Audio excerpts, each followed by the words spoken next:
Projeto de novo arcabouço fiscal do governo é entregue ao Congresso Nacional. Violência nas escolas é discutida em reunião com o presidente do Senado, Lula e outras autoridades.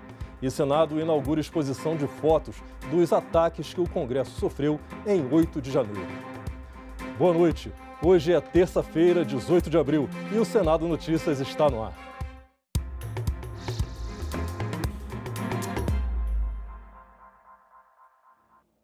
O governo entregou hoje ao Congresso Nacional o projeto com um novo regime fiscal em substituição ao teto de gastos. O texto permite que as despesas da União cresçam em até 70% do aumento de receitas registrado no ano anterior. O novo arcabouço fiscal foi entregue nesta terça-feira no Palácio do Planalto. O primeiro vice-presidente do Senado, Veneziano Vital do Rego, recebeu a proposta das mãos do presidente Lula. Estavam presentes o ministro da Fazenda, Fernando Haddad, e a ministra do Planejamento, Simone Tebet, além do presidente da Câmara, Arthur Lira, e parlamentares. O atual teto de gastos limita as despesas da União à inflação do ano anterior.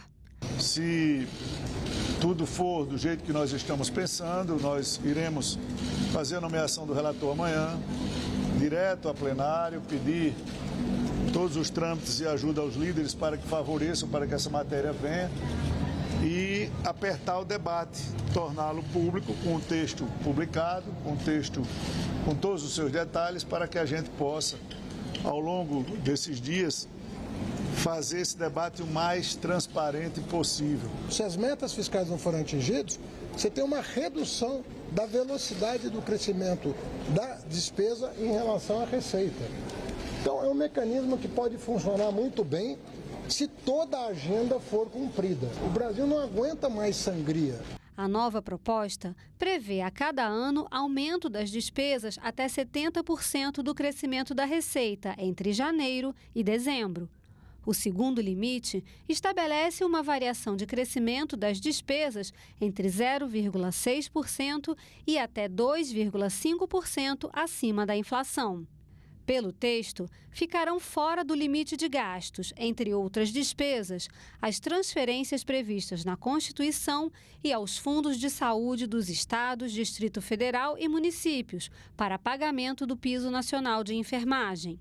Os créditos extraordinários, despesas das universidades públicas federais e instituições federais de educação, ciência e tecnologia, despesas não recorrentes da Justiça Eleitoral com a realização de eleições, despesas com projetos socioambientais ou relativos às mudanças climáticas custeados com recursos de doações. Despesas com projetos financiados por recursos vindos de acordos em decorrência de desastres ambientais. E despesas com aumento de capital de empresas estatais, não financeiras e não dependentes.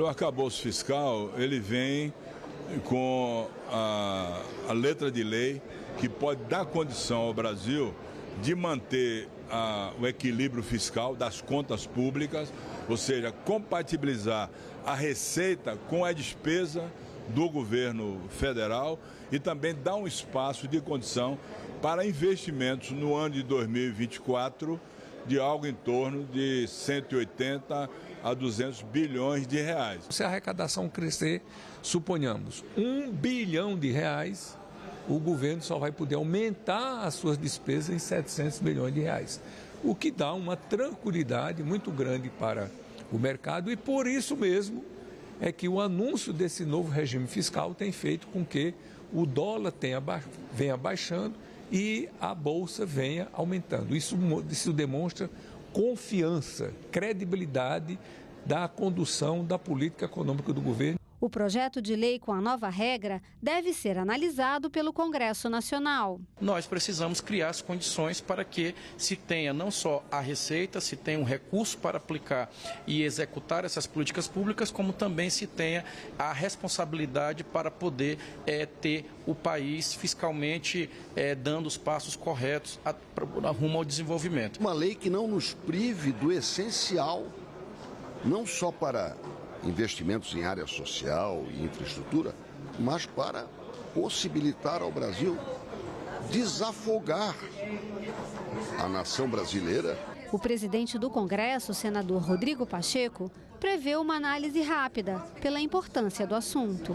Minha expectativa é de uma tramitação célere, tanto na Câmara dos Deputados quanto no Senado. É muito importante se ter o arcabouço fiscal aprovado para o equilíbrio das contas públicas. Então, nós vamos nos dedicar muito à apreciação rápida do arcabouço fiscal como iniciativa do governo. O presidente do Senado, Rodrigo Pacheco, adiou para 26 de abril a sessão do Congresso Nacional, que prevê a apreciação de vetos e leitura do requerimento da CPI mista das invasões de 8 de abril. A sessão estava prevista para esta terça-feira, mas logo cedo líderes do governo apresentaram um requerimento pedindo que a sessão fosse adiada para dar tempo de chegar ao Congresso o projeto que prevê recursos para compor o piso nacional de enfermagem. Logo em seguida, os líderes da oposição apresentaram um pedido para manter a sessão. Eles queriam que fosse lido o requerimento de criação da CPMI dos atos de 8 de janeiro.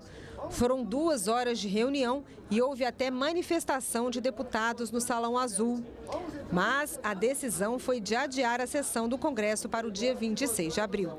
A oposição, inclusive, se dispôs a autorizar que não houvesse o trancamento da pauta em razão dos vetos que estão trancando a pauta, que são ser votados antes de qualquer outra matéria. A oposição se colocou como favorável, desde que houvesse a leitura do requerimento da CPMI hoje. Esse adiamento claramente é uma manobra do governo, que pretende aproveitar esse período de tempo para tentar cooptar senadores e deputados para que retirem as suas assinaturas, demonstrando um medo, um temor e um pavor que para nós parece inexplicável. Essa CPMI interessa ao Brasil e, em especial, ao Congresso Nacional. Os líderes do governo argumentam que não são contra a CPMI, mas acham que ela é desnecessária. Eu não vejo nenhum motivo para o governo ter medo desta CPMI ou da CPI que teria no Senado. Até porque nós, a democracia, o governo, os poderes, fomos vítimas da agressão. Eu acho que ela é desnecessário, está se fazendo chuva de copo d'água, porque o que tinha que ser investigado, o Estado já investigou, já está punindo. Inclusive, há de nossa parte, da parte do governo, o acordo para que a própria sessão seja inaugurada e aberta com a leitura de quaisquer requerimentos que estejam pendentes e, na sequência, com a deliberação sobre os vetos que foram acordados e com a deliberação dos projetos de lei que abrem margem orçamentária, os projetos de lei de alteração da lei orçamentária no Congresso Nacional, entre eles o projeto de lei que assegurará o pagamento do piso para os trabalhadores e trabalhadoras da enfermagem. O presidente Rodrigo Pacheco disse que adiamentos estão dentro da normalidade, que fez uma mediação entre maioria e minoria e que as votações que não aconteceram nesta terça-feira serão realizadas semana que vem. Então, aquilo que aconteceria, ou deveria ter acontecido hoje, acontecerá na próxima semana, sem problema algum. O direito da minoria de se ter uma comissão parlamentar de inquérito será garantido, o direito da maioria de fazer presente numa sessão do Congresso e se comprometer com o quórum também será garantido, e a decisão sobre a designação de data cabe à presidência. Essa decisão precisou ser tomada e tomei nesse sentido. É um exercício democrático de tomada de maioria e de busca de consenso. A prorrogação do contrato de trabalho de profissionais da saúde no estado do Rio de Janeiro foi aprovado hoje pelo plenário do Senado. Os senadores aprovaram também um acordo com a Romênia. Os senadores aprovaram uma medida provisória que prorroga até 1º de dezembro de 2024 os contratos de trabalho temporários de 4.117 profissionais de saúde que atuam em hospitais federais e institutos nacionais de saúde no estado do Rio de Janeiro. Conforme noticiado na imprensa, esses 6 hospitais federais já teriam, em novembro de 2022, 437 leitos bloqueados e elevado déficit de profissionais com risco de ampliação do fechamento de leitos em razão da potencial dispensa de mais de 2.000 médicos, enfermeiros e auxiliares em 1º de janeiro de 2023. O Ministério da Saúde informou que, a despeito dos seus esforços, não houve tempo hábil para que as novas contratações suprissem de forma efetiva e segura o concomitante desligamento dos profissionais atualmente em exercício. Outro item aprovado pelo Senado é um acordo de cooperação com a Romênia para investigações, processos criminais e prevenção de crimes. Foi aprovado ainda pelo plenário um empréstimo de até 56 milhões de dólares para o estado de Mato Grosso, através do Banco Interamericano de Desenvolvimento. A violência nas escolas foi tema de reunião hoje no Palácio do Planalto. O presidente do Senado, Rodrigo Pacheco, participou do evento a convite do presidente Lula. Foi o primeiro compromisso oficial do presidente Lula após a viagem à China e Emirados Árabes. A busca de estratégias para enfrentar a violência nas escolas reuniu no Palácio do Planalto os chefes dos 3 poderes, Ministério Público, ministros, governadores, parlamentares e prefeitos. Os ministros da Educação, Camilo Santana, e da Justiça, Flávio Dino, falaram sobre as ações já implementadas pelo grupo de trabalho criado para propor políticas de prevenção e enfrentamento da violência nas escolas. 225 pessoas presas, ou menores, crianças, adolescentes apreendidos. Isso em 10 dias. Dá uma média de mais de 20 por dia. Isso mostra que nós estamos diante de uma epidemia. Esse é um problema que temos que envolver a igreja, temos que envolver a sociedade, temos que envolver as escolas privadas, temos que envolver as assembleias, o Ministério Público, enfim, a Justiça Estadual, todos precisamos nos envolver para garantir segurança às nossas crianças e jovens nesse país. A presidente do STF, ministra Rosa Weber, disse que o tema constrange a todos os brasileiros. A magistrada ressaltou que é preciso pensar em medidas socioeducativas. Estamos vendo também adolescentes envolvidos nos atos de violência. Então, além do nosso programa de justiça restaurativa, que o nosso conselheiro, o ministro Luiz Felipe Vieira de Mello Filho, irá detalhar na sequência, temos também outros programas que passam pelo Fórum Nacional da Infância e da Juventude, o FONINGE, né, também dedicado à promoção e à proteção de crianças e adolescentes, e ainda o nosso DMF, a cargo do juiz Manfred, que desempenha um belíssimo trabalho, não só no monitoramento e fiscalização do sistema carcerário em todo o território nacional, mas ainda quanto à execução das medidas socioeducativas. O ministro Alexandre de Moraes defendeu a aprovação do projeto que estabelece regras para as redes sociais e criminaliza as fake news. As redes sociais se sentem terra de ninguém, ainda se sentem uma terra sem lei. Nós precisamos regulamentar isso. Venho conversando muito com o presidente do Senado, o presidente Rodrigo Pacheco, com o presidente da Câmara, o deputado Arthur Lira. Se não houver uma autorregulação e uma regulamentação com determinados estándares, determinados modelos a serem seguidos, nós vamos ver a continuidade dessa instrumentalização pelas redes para incentivar ataques. O projeto que regulamenta a atuação das redes sociais foi aprovado pelo Senado em 2020 e aguarda análise dos deputados. Durante a reunião aqui no Palácio do Planalto, o presidente do Senado, Rodrigo Pacheco, disse que caberá à Câmara fazer o aprimoramento da proposta.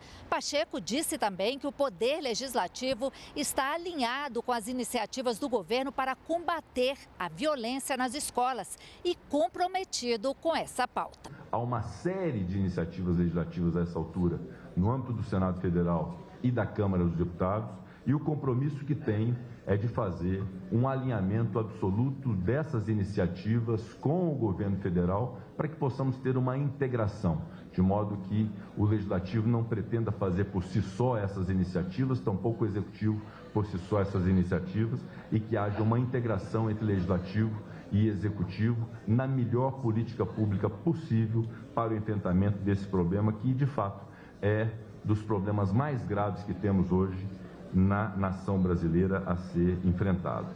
Nós não vamos resolver isso com dinheiro, nós vamos resolver isso com atitude.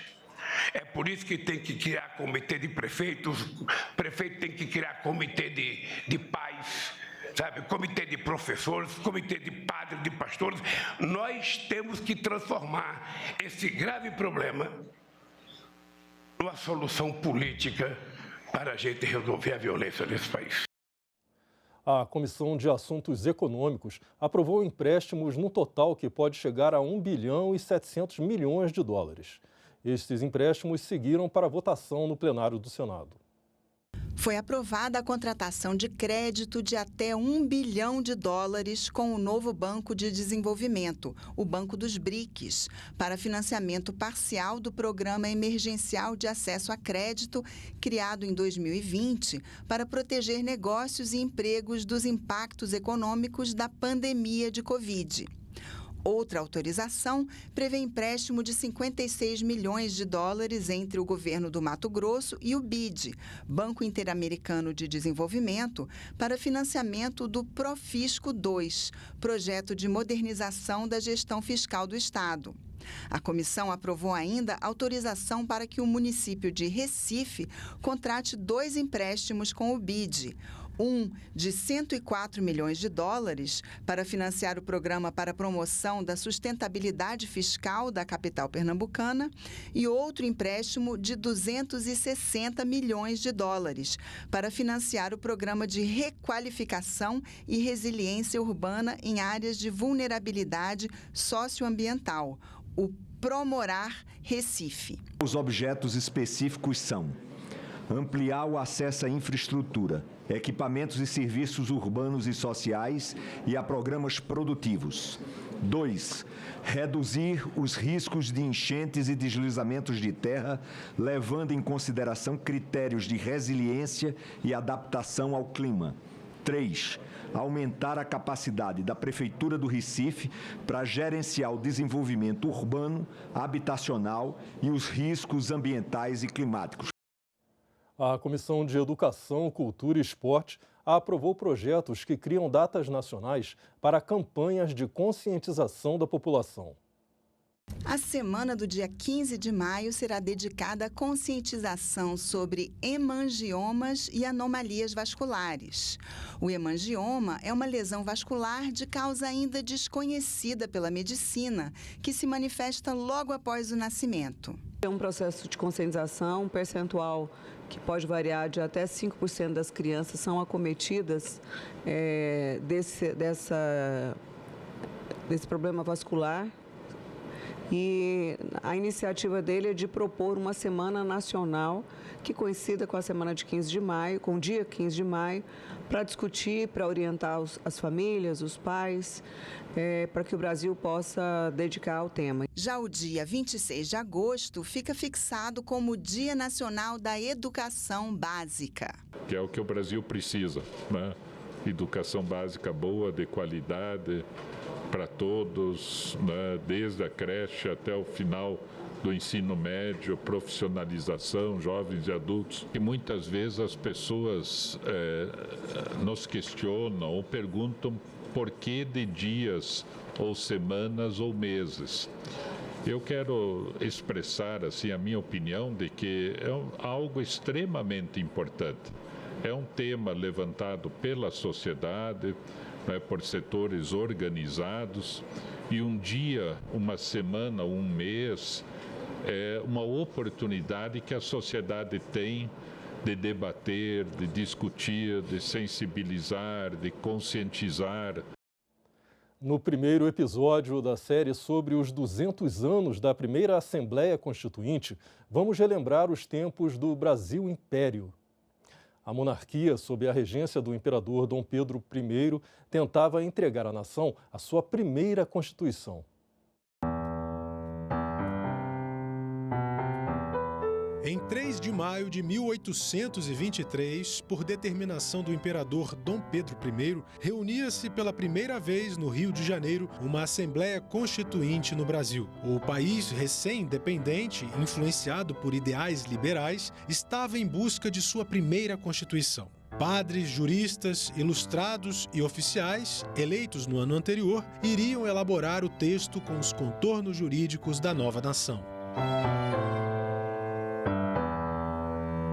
Eram estudiosos, que sabiam o que estava sendo discutido, acompanhavam de muito perto os debates que estavam acontecendo nesse mundo ocidental, que a gente tem aí um movimento muito forte no Atlântico, né? Você tem os processos de independência na América, né? Na América Hispânica, que estão acontecendo, seus movimentos estão acontecendo na França, nos Estados Unidos. Então, a gente vê nas falas desses parlamentares, direto, referências a estudiosos ou acontecimentos internacionais que vão ser usados a todo momento para se pensar ali o que está acontecendo no Brasil. O objetivo para muitos deles era combater o absolutismo representado na figura do imperador e, nesse novo Brasil, ampliar os espaços de participação no poder. É célebre a frase de Dom Pedro I, de Pedro de Alcântara, ao dizer: jurarei a Constituição, desde que ela seja digna do Brasil e de mim. Caracterizava o sentido absolutista, a ideia absolutista que ele queria que fosse consagrada naquele texto da Constituição, naquele texto pela Assembleia Nacional Constituinte. A ideia de que seria uma monarquia constitucional representativa era muito forte. Então, nesse sentido, era muito evidente que precisava se dividir os poderes e precisava, de alguma forma, controlar o poder régio, a partir de uma lógica aí desse nascente liberalismo. Mas havia também um grupo que defendia a soberania do país como um laço entre o povo e o imperador. O Brasil seria uma monarquia, seria católica, seria representativa e teria a Casa de Bragança como a casa reinante. Esse seria o pacto inicial e que limitaria o trabalho da Assembleia Constituinte. Ela não poderia, no seu trabalho, ignorar essas leis fundamentais. Os debates duraram cerca de 6 meses. Em novembro, o relator Antônio Carlos de Andrade Silva, deputado por São Paulo, apresentou um texto final com 272 artigos, em que prevalecia o poder legislativo, com a criação do Senado e da Câmara dos Deputados e a limitação do poder do monarca. A imprensa cobria os trabalhos da Assembleia Legislativa livremente e o imperador tentou passar uma lei de controle do setor, mas não teve sucesso e resolveu dissolver a Assembleia. O palácio é cercado, os constituintes já percebem que a tensão está muito forte.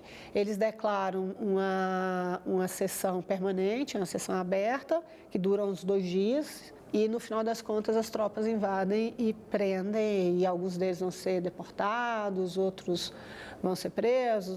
Pedro I tinha aquele temperamento que ele queria governar o país. O tipo de Constituição que estava sendo criado no início era de transformar o poder executivo em um poder diminuto, ou seja, inexistente. Então ele não via essa missão como sendo a dele. Ele via que ele tinha uma missão mais de executivo.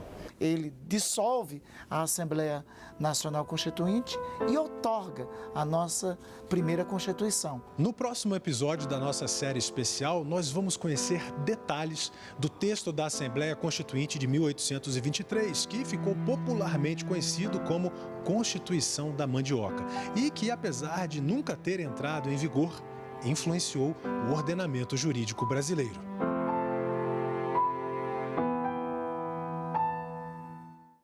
Foi inaugurada hoje no Salão Negro do Senado Federal a exposição 8 de janeiro, Reflexões do Senado, 100 dias de invasão.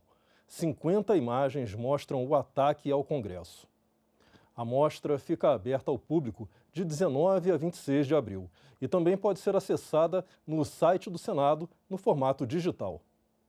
Registro de uma data que trouxe destruição e selvageria.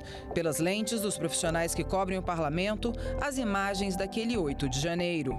A mostra reúne 50 fotos da invasão ao Congresso Nacional. Retratar com a fidedignidade que os profissionais, homens e mulheres, fotojornalistas fizeram, é garantir a todos nós a resistência permanente que esses atos jamais se repetirão. Ao enxergar um belo recorte, uma bela foto, a gente não só consegue valorizar o que nós temos hoje, que são essas casas recuperadas, como nos mobilizar internamente para que nunca mais aconteça. O critério de seleção priorizou as imagens dos ataques e dos danos causados às dependências, mobiliário e obras de arte do Senado Federal. Ao todo, foram enviados 100 registros. O fotógrafo da Folha de São Paulo falou sobre a cobertura do 8 de janeiro, dos riscos a que os profissionais estiveram expostos e a coragem que tiveram em registrar e eternizar aquele momento. Imaginem o que seria dessa cobertura tão importante na nossa história sem o trabalho dos fotógrafos e dos cinegrafistas. Imagine o que ficaria para a memória do dia que nossa democracia foi brutalmente atacada sem as nossas imagens. O dia 8 foi um dia ímpar, um dia que entrou para a história, de fato, e é um dia que vai entrar para os nossos livros. As pessoas têm que refletir, quer reivindicar, eu acho que tem que reivindicar de uma maneira certa, pacífica, não com quebra-quebra. E agredindo principalmente a gente que está ali para registrar o momento deles. Quando eu cheguei aqui na esplanada por volta das 15 horas, no dia 8 de janeiro, os três poderes estavam todo depredado, tudo, muita gente, entendeu? Então, assim, não foi um bom momento para a democracia brasileira, mas você fazer parte de uma exposição onde tem os melhores fotojornalismo de Brasília é uma honra. A equipe do Senado esteve presente na realização da exposição. O projeto gráfico foi feito pela equipe de Relações Públicas. O museu fez o projeto expográfico. A assessoria de imprensa fez a interface com os veículos externos. A TV e a agência fizeram fornecimento de imagens e produção da exposição digital.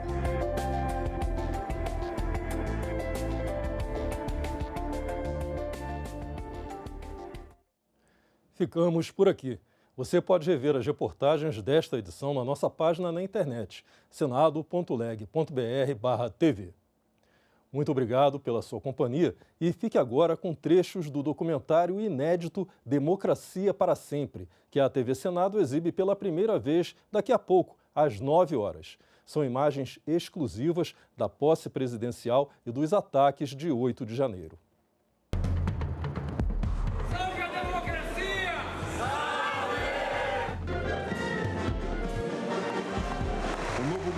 Chega com desafios complexos, como unificar um Brasil polarizado. Ao terror e à violência responderemos com as leis e suas mais duras consequências.